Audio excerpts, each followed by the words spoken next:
Hoops through life. Hoops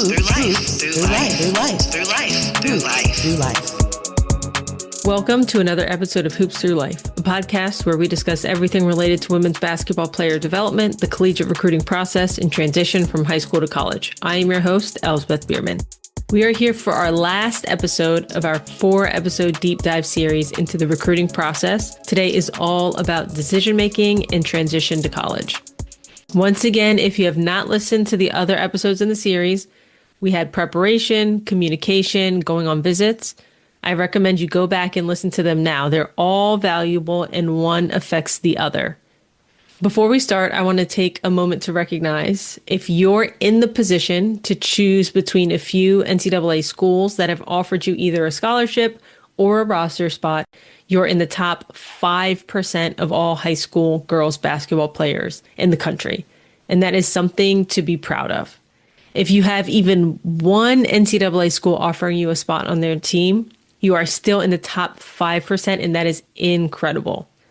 And at this point in the process, the expectation is you've narrowed down your list of schools to about 2 or 3. If you have more than 3 schools at this point, and what I mean by if you have more than 3 schools that you're trying to decide between, I would recommend revisiting the notes that I know you've been taking throughout the process and comparing them to your preparation notes. So that's the first part of the series where you've identified what's important, a want versus a need from the athletic, academic, and social perspective. Revisit those notes and then narrow down your list based on that criteria. Let's move into the process of how you can make your decision. I'm going to give you a few things to think about, a few tools, if you will, as you're making this decision. And you can follow these suggestions. You can use these tools. You can make them your own. You can combine them. If you have a process of how you make decisions and you just came here so you could maybe hear a different perspective, that works too. It's all about what feels right for you in your process. That has been the biggest theme throughout all of the episodes, and it stands true now. When you're making a decision of what is right for you, it is all about you driving that and putting it through your own lens. All right, the first process, and this is one you might be familiar with, is making a pro and a con list for each of the schools and then comparing those lists. Now, it's important to note that there are some pros and some cons that weigh more than others. For example, when I was going to school, I would have liked to be close to home, but it was more important to me that I was able to play basketball in a program that felt right to me. So the weight of being close to home was less than the weight of I need to find the right home for me as a basketball player.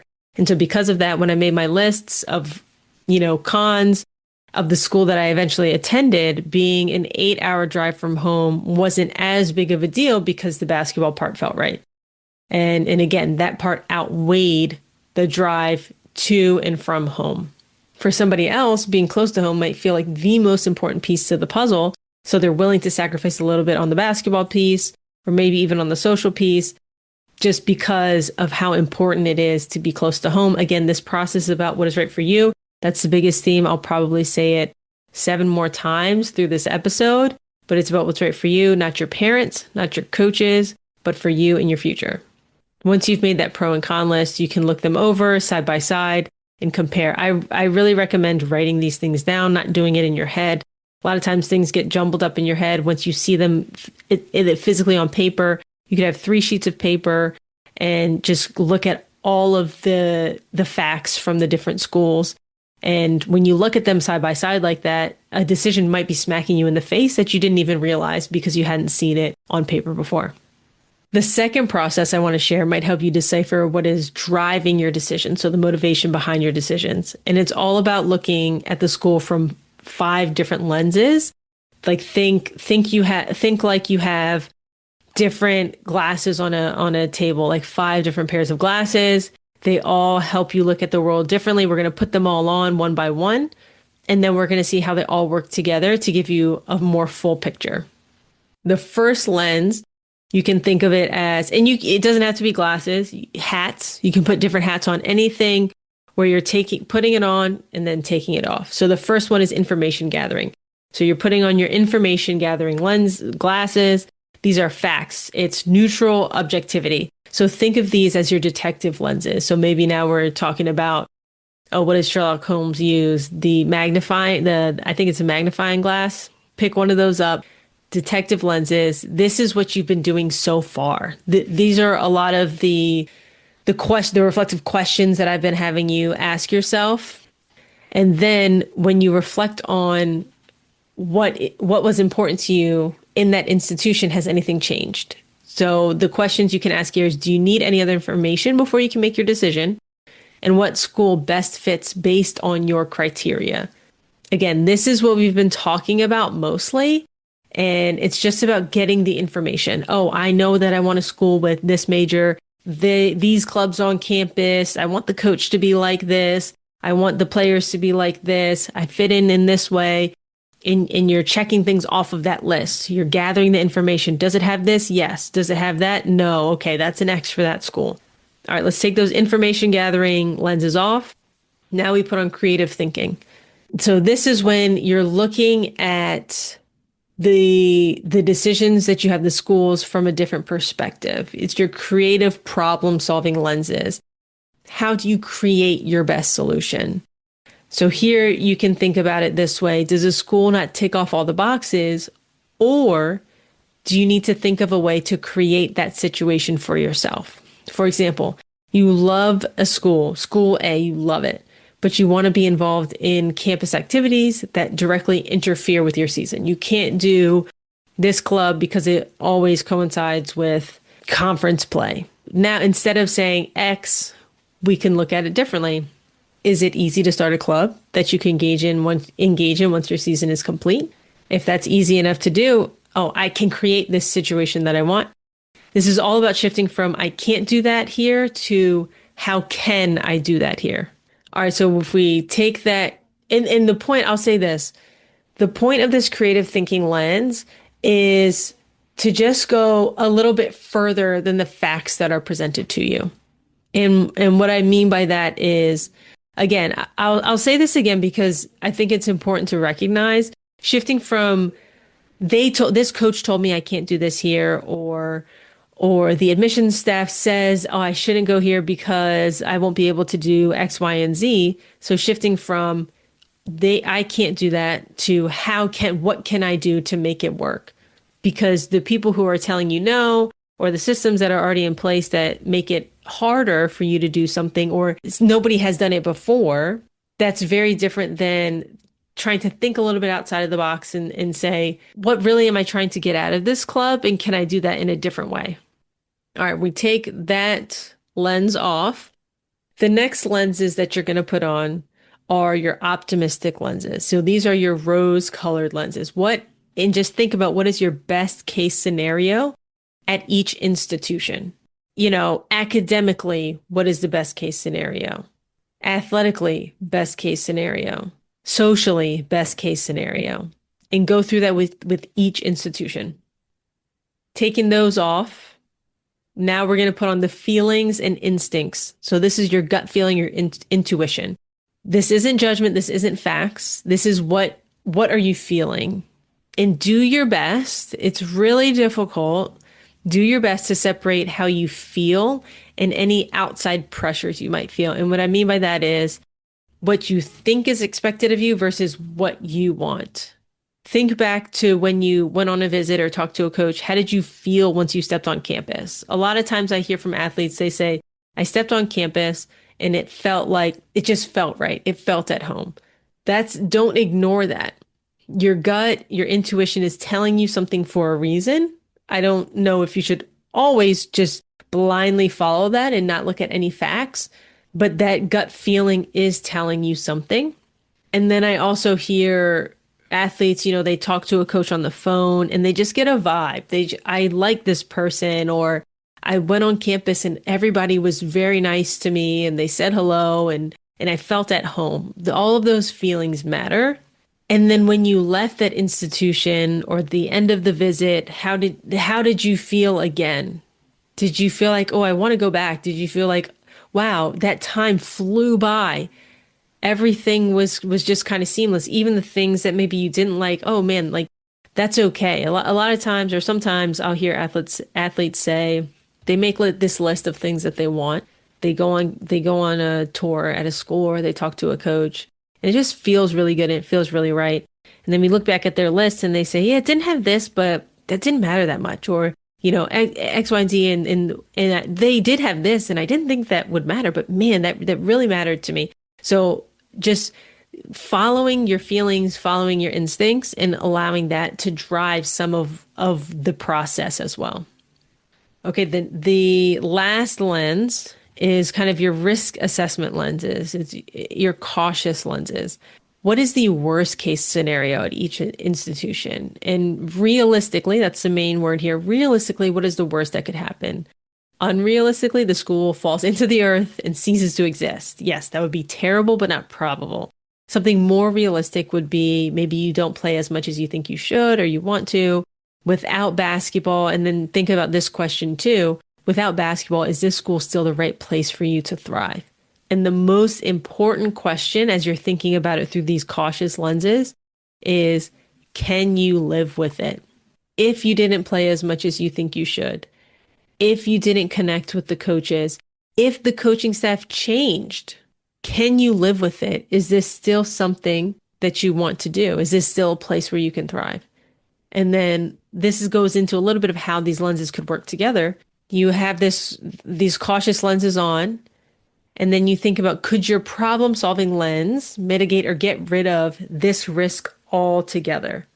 All right, the last piece of this is not a lens, but it's putting it all together. So now that you've read about all the lenses, and if you don't remember, I would rewind and listen to them again. So that's your detective, like your information gathering, your creative thinking. How can you make something happen?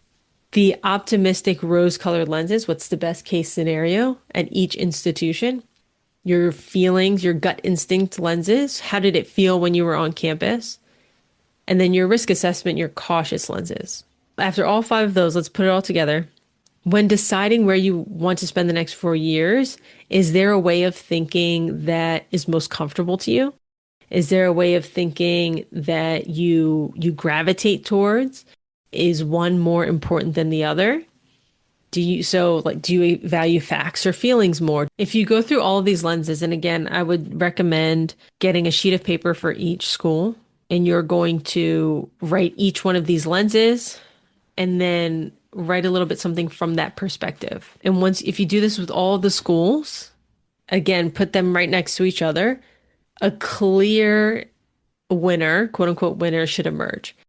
If that doesn't happen, one, I would say maybe that's a good thing. That probably means whatever school you pick will be a good place for you on some level.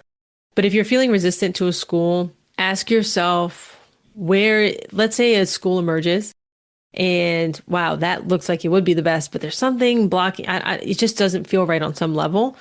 Ask yourself where that's coming from. Is there something about the school that doesn't feel right? Or are you maybe scared scared of disappointing somebody?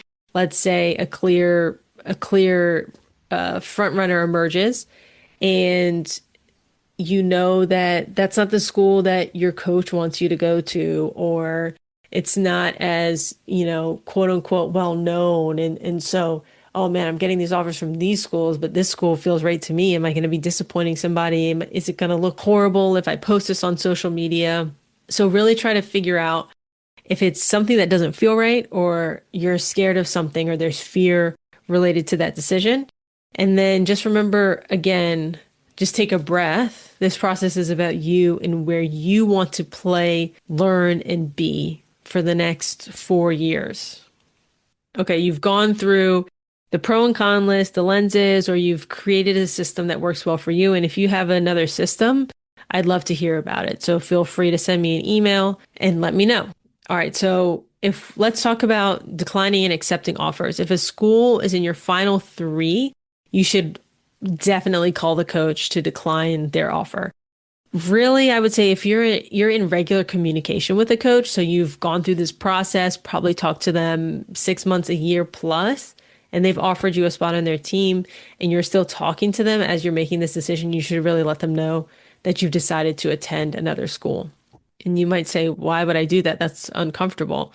One, it's great practice for having a tough and uncomfortable conversation. You're committing to go to a school and you're going to play there and be your own self advocate for 4 years.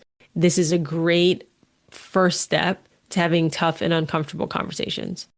The coaches are going to find out eventually. It's not a secret. You're not going to that school. So you not telling them isn't going to make it any less true. They should find out from you. The coaching world is small and coaches talk to one another. You don't want to be known as somebody who ghosts somebody. If they find out via social media, not the best look, and it just can leave a bad taste in a coach's mouth. And there's just so much movement in the coaching world, you never know where that coach is going to end up. And then last, not least, it's respectful. You had a relationship with these coaches and these teams. You took your time to be with them, and they took their time to be with you and your family. It's worth having a conversation. Accepting an offer, much easier, much more exciting. Call your future coach, let them know you've made your decision. They will celebrate, you will celebrate. It's going to be a wonderful call, and you're on your way to hopefully a great career. Sometimes I get the question, what order should you do it in? Should you tell the other coaches you've gone in a different direction first and call the coach of your school you're attending, or should you tell the coach of your school you're going to first and then call the other coaches that you're declining? Honestly, that's up to you. Generally, if you're in communication with coaches about accepting and declining offers, they will most likely be there when you decide to accept. Maybe they have you on a timeline. Maybe you're telling them, I'm going to, make my decision by X date. That just makes it a lot easier. The only caveat there is if a school has given you a timeline to make a decision, that's also something to consider. You need to make sure you make that decision within that time frame. I would hate to hear of somebody who made a decision to go to a school, but the date they gave you as their timeline was last Friday. You decide on a Monday and you decline every other offer. You call that coach, hey, I want to accept. And they say, oh, we didn't hear from you on Friday. We offered somebody else and they've accepted. Not what you want to happen. Just make sure you're in that time frame. Here are my final thoughts on just the decision-making process. And what I'm about to say might be counter to this whole episode, but I think it's more of a compliment to it than a complete contradiction. This decision is probably the biggest decision you've made to your life to this point. So it is the most important thing, but it also doesn't matter at all. And what I mean by that is really don't worry about making the right choice. Focus on making the choice right. I'll say that again because I think it's important to repeat. Don't worry about making the right choice. Focus on making the choice right. If you are someone who generally focuses on the negatives and what you don't have, you will most likely bring that with you no matter what situation you're in. You probably won't have a great experience. If you're generally somebody who can make the best out of any situation, you will most likely bring that with you no matter what situation you're in. And you will most likely have a good experience no matter where you go. There are many choices that can be right for you. You've done all the work to this point. You've narrowed down your list. These 3 schools are on your final list for a reason. You've done all the work. Now it's time to review, reflect, and just make a decision. I could even argue, again, I don't know your specific situation, but if an athlete was to come to me and say they had 3 offers from 3 different schools, they didn't know which one to choose, and they had different, scenarios for each one of why it could be a good fit. In the back of my mind, I'm thinking, it doesn't matter where they go. They're going to have a good experience if they want to have a good experience. So just think about that. Don't worry about making the right choice. Focus on making the choice right. Let's move to the transition to college. You've made your decision. You've called the coaches who you're declining their offers. Now it's time to get ready for your first year in college. From a basketball standpoint, this whole section can be summed up with the phrase, practice according to your aspirations. Don't be mad if you don't play in your first year and you didn't do anything all summer, or you did less than what you could have done, because then did you practice according to your aspirations? If you're attending an NCAA Division I or Division II school, you may be starting classes and workouts on campus during the summer. So if that's the case, your coaches will have you on a schedule and you'll have a great idea of what you should be doing to prepare physically for the season. If you're in a situation where you're at home during the summer, The coaching staff will most likely give you a workout packet that is lifting and conditioning workouts for you to complete. One thing you cannot cram for is strength training.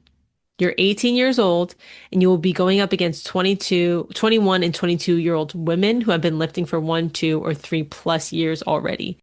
You need to use this time to get your body physically prepared to go up against that type of strength and maturity. And if you don't have access to a gym with weights, I would ask your coaches or the strength and conditioning team if they can adapt the workouts for body weight exercises. Doing something is better than doing nothing. And if you can't commit to completing the whole program, I would recommend you do what you can consistently. It's not all or nothing. So if you think, oh, I can't do the whole program, so I'm going to do nothing, that will only hurt you in the long run. Doing 50% of the program is better than doing 0% of the program. Again, practice according to your aspirations. Again, from a basketball standpoint, the most important thing in my mind that you can do is play against other college level players. If you come from a school that has a lot of college level players, see if they want to play pickup, 1-on-1, 2-on-2, 3-on-3, 4-on-4, 5-on-5 over the summer. You got to get those live reps. It's great to do one-on-one workouts. And by one-on-one, I mean with a trainer, but you have to play against other college level athletes. If there is a college summer league in your area, join it and play. This will be your first summer in a long time where you don't play 30+ games or however many games that you play in AAU in the summer. And you don't want to lose your timing and other decision-making parts of the game that you can only get through live play and competition and decisions. The other thing about your basketball skills is that you should have a pretty good idea of what you need to work on to be successful and contribute to your team at the next level. The coaches should have shared these with you throughout the recruiting process. For example, let's say you're a knockdown shooter and that's what they need, but you need to be more consistent in specific situations with specific footwork, or you're a great ball handler and able to control the offense, and that's what they need, but they need you to be able to create more off the dribble, or you're a lockdown defender and they need you to be able to communicate more verbally with your teammates. Whatever it is that your coaches are telling you they need from you, that is the secret to getting playing time. Listen to them and focus on what they are telling you and what they need from you. It's not a secret. They want to be successful. You want to be successful. Listen to them when they tell you what they need. So from a mentality perspective, the best thought I can suggest for you to consider is to be prepared for the unknown. And I know that is not maybe the most helpful, or you think it's not the most helpful, but there are just too many factors to consider. But if you go into this experience knowing and being prepared that there are so many outcomes, and know that some circumstances will go your way and others won't, and just be ready to be flexible and roll with whatever is happening, just being adaptable and focused on the aspects of the situations that you can control, you will be ready to adjust when needed. Easy thing, once you notice yourself starting to blame other people or blame the circumstance, blame the situation, once you see yourself starting to blame, that is your cue to lock in and say, what can I control? What is within your realm of control? And just focus on that. And then again, it goes from I can't or I won't to how can I? Bring it back to the creative lenses again. Now, logistically, your coaches in the school should be helping you with all of this. Move-in day, your roommates, things you need to bring, what books you'll need, and anything else you can think of from a logistics standpoint. They should be guiding you through that. Them or admissions should be guiding you through all of that. And if you have any questions about that, what you should be doing, you can always ask teammates, coaches. But from the again, I'll summarize, basketball standpoint, playing is super important. Playing, lifting, getting in shape. Getting in shape can hide a lot of mistakes. And when you're in shape, you can focus on getting better with your skills. From a mental perspective, be ready to be uncomfortable and embrace that. Focus on what you can control. That's the best way to sum it up. All right. Thank you so much for listening to the mini series. Next episode, we'll be back with our interviews with college coaches. Next episode, so in 2 weeks, we'll have Coach C. White, who is the head coach at Bentley University, where last season Bentley made it to the Elite Eight at the NCAA Division II National Tournament. It's an awesome conversation and you won't want to miss it. Until next time. Thank you so much for listening. If you aren't already, I would highly recommend subscribing to the podcast so you can get updated once new episodes are dropped. If you're a fan of the show, go ahead and leave a review. It really helps spread the word to more athletes, parents, and coaches. Now, if you have any questions for myself or future guests, feedback, or you're curious on how we can work together to help you reach your basketball goals, let's have a conversation. Feel free to email me at l@hoopsthroughlife.com today to set that up. That's el@hoopsthroughlife.com. Thank you, and I look forward to hearing from you soon.